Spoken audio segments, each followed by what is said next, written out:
사랑하는 새벽나라 친구 여러분 안녕하세요. 여러분과 함께 목요일 말씀을 묵상할 김종호 목사입니다. 지난 월요일부터 우리는 사무엘하 말씀을 살펴보고 있는데요. 사울이 죽은 이후 이제 이스라엘은 둘로 나뉘어져서 대립하게 되었습니다. 다윗은 유다 지파의 왕으로 세워졌고 이스라엘 다른 11지파는 이스보셋이 왕으로 세워지게 되었는데요. 하나님께 기름 부음을 받은 다윗과 사울의 아들이라는 명분이 있었던 이스보셋 사이에 긴장감이 흐르게 됩니다. 이들은 결국 오늘 말씀에서 전투를 벌이게 되는데요. 오늘 말씀의 제목은 폭주하다 그만입니다. 오늘의 말씀은 사무엘하 2장 12절에서 32절입니다. 넬의 아들 아브넬과 사울의 아들 이스보셋의 신하들은 마하나임을 떠나 기브온으로 갔습니다. 스루야의 아들 요압과 다윗의 부하들도 나가 기브온 못에서 그들과 마주쳤습니다. 한쪽은 못 이쪽에, 다른 한쪽은 못 저쪽에 자리 잡았습니다. 그때 아브넬이 요압에게 제안했습니다. 청년들을 뽑아 우리 앞에서 겨루게 하자. 그러자 요압도 좋다, 청년들을 세워 그렇게 해보자 하고 대답했습니다. 그리하여 젊은이들이 일어나 정해진 수대로 나갔습니다. 베냐민, 곧 사울의 아들 이스보셋 쪽에서 12명이 나갔고 다윗의 부하들 가운데서 12명이 나갔습니다. 그들은 서로 자기 적수의 머리를 잡고 칼로 그 적수의 옆구리를 찔렀습니다. 그러자 그들은 함께 쓰러졌습니다. 그래서 기브온에 있는 그곳을 헬갓 핫수림이라고 부르게 됐습니다.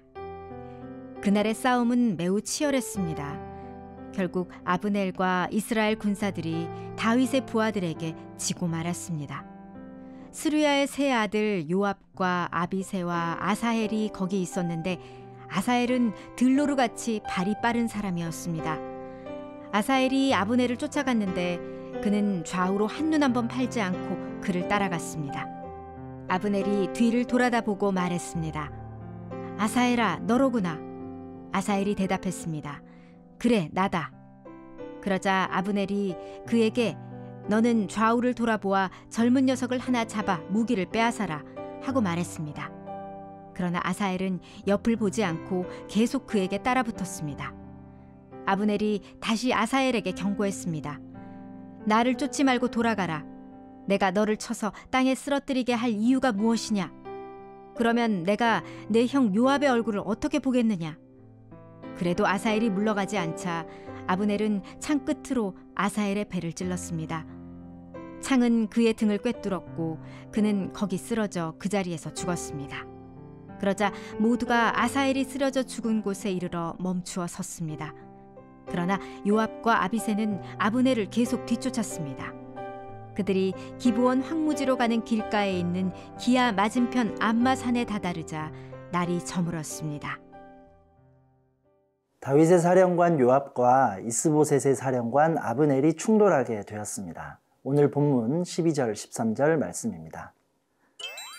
넬의 아들 아브넬과 사울의 아들 이스보셋의 신하들은 마하나임을 떠나 기브온으로 갔습니다. 스루야의 아들 요압과 다윗의 부하들도 나가 기브온 못에서 그들과 마주쳤습니다. 한쪽은 못 이쪽에, 다른 한쪽은 못 저쪽에 자리 잡았습니다. 사실 유다 지파와 이스라엘은 한 민족이지만 이제는 각자의 욕심으로 인해 서로 공격하고 다투게 되는 안타까운 상황이 되었는데요. 어느 쪽도 승리라고 할 수 없는 비극적인 싸움이 시작되었습니다. 이 전투에서 다윗의 사령관인 요압은 소중한 동생 아사헬을 잃게 되었습니다. 이스라엘 군사들과 아브넬이 전투에서 밀리게 되어 도망치게 되었는데 아사헬이 무리하게 그들을 뒤쫓았던 것이죠. 그리고 따라오지 말라는 아브넬의 경고를 무시하고 쫓아가다가 결국 죽임을 당하게 됩니다. 아사헬은 한눈 한번 팔지 않고 빠른 발로 쫓아갔음을 19절에서 말하고 있는데요. 이것은 과욕을 부리며 앞만 보고 질주하는 삶을 상징하는 표현이기도 했습니다. 아사헬은 전투에서 우세하게 되자 적장을 잡겠다는 생각, 아브넬을 죽이자는 생각 외에는 아무것도 없었습니다. 그러나 이렇게 전쟁에서 큰 공을 세우겠다는 욕심이 그의 판단력을 흐리게 했습니다. 또 자신의 빠른 발을 과하게 믿었던 자만함이 그의 자제력을 잃어버리게 했습니다. 잘못된 욕심과 자존심은 우리의 판단과 자제를 잃어버리게 만듭니다. 자신의 빠른 발과 능력만 믿고 무리하게 달려갔던 아사헬은 안타까운 죽음을 맞이하게 된 것입니다. 사랑하는 새벽나라 친구들, 요즘 나에게도 나의 힘과 나의 능력으로만 무작정 달려가고 있는 일이 있나요? 하나님의 말씀을 기억하고 나에게 주신 능력을 겸손하게 바라보며 지혜롭게 판단하고 걸어가는 세나 친구들이 되기를 소망합니다.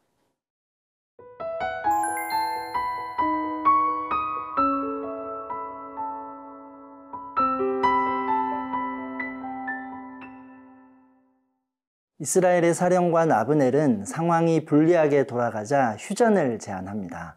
유다의 사령관 요압이 이를 받아들이는데요. 본문 27절, 28절 말씀입니다. 요압이 대답했습니다. 하나님께서 살아계심을 두고 맹세하는데 내가 이 말을 하지 않았다면 내 군대가 내일 아침까지 형제들을 쫓았을 것이다.